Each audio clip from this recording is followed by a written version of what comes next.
E aí, beleza? Boa tarde pra você. Chega o Ligado no Esporte aqui na tela do SBT Interior e olha, a semana tá lotada de novidades e surpresas. A maior surpresa de todas aconteceu um dia depois do argentino Ricardo Gareca ser demitido do Palmeiras.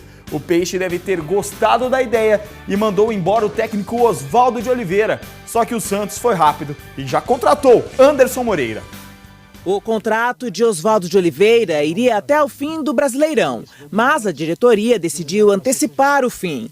Através do site oficial do clube, o presidente santista, Odílio Rodrigues, fez agradecimentos ao treinador.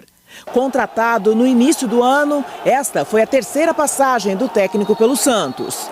Em 44 jogos, foram 25 vitórias, 9 empates e 10 derrotas. Eu falei Anderson Moreira, é Anderson Moreira, ok? O Anderson Moreira já foi contratado e realmente assinou o contrato com o Santos e já vai começar a treinar o Peixe nesta tarde já.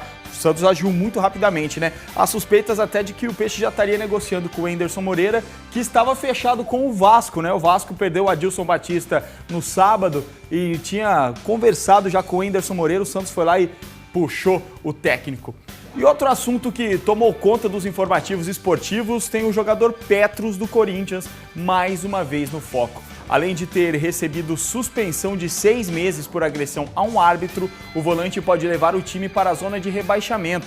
E não para por aí. O atacante Guerreiro foi denunciado ao STJD pela mesma acusação de Petros e pode também pegar um gancho de 180 dias. O atacante Guerreiro foi denunciado por empurrar o árbitro Leandro Bizio Marinho no jogo contra o Bragantino pela Copa do Brasil. Ele pode pegar 6 meses de suspensão, exatamente como seu companheiro Petros, que agrediu o árbitro no clássico contra o Santos. E tem mais. Por um erro burocrático entre a Federação Paulista e a CBF, o jogador atuava de maneira irregular. Agora o Timão corre o risco de perder os pontos dos 7 jogos em que Petros atuou e despencar para a última posição do Brasileirão. Mais uma vez o STJD atuando no futebol brasileiro, né? Para você entender assim rapidamente o que aconteceu. O Petros tinha um contrato de empréstimo com o Corinthians, do Penapolense, né?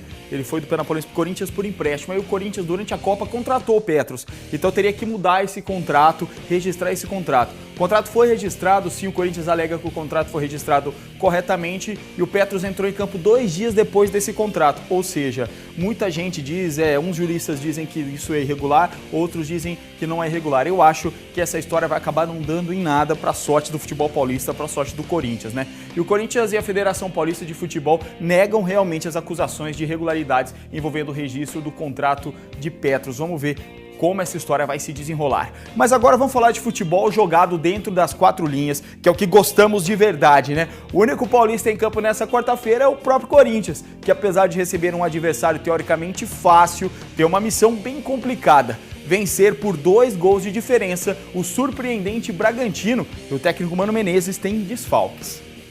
5 titulares a menos para usar. Este é o saldo que Mano Menezes tem para montar o Corinthians de hoje.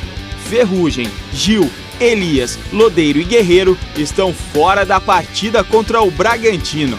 Normalmente, isso não seria nada tão preocupante assim, mas dessa vez é. Porque o Timão precisa fazer 2 de diferença para seguir na Copa do Brasil e eliminar a grande zebra que está rondando o Parque São Jorge. Para furar a retranca que certamente será montada pelo técnico PC Guzmão do Massa Bruta, Mano Menezes deve usar um time mais leve e abusar da velocidade. Os prováveis 11 titulares do Corinthians são Cássio, Fagner, Felipe, Anderson Martins e Fábio Santos, Ralf, Bruno Henrique, Renato Augusto e Jadson, Romarinho e Romero. Esse é o time do Corinthians que tenta afastar essa zebra terrível que já assustou o São Paulo, né? Que é o Bragantino. Será que o Corinthians consegue vencer, afastar isso? Eu acredito no time sim, vencer por 2-0 dentro de casa, apesar dos desfalques, não é tão complicado assim. Vamos para a primeira parada aqui no Ligado. Depois do intervalo, você vai ficar sabendo quem é o novo técnico do Palmeiras. Nós já voltamos.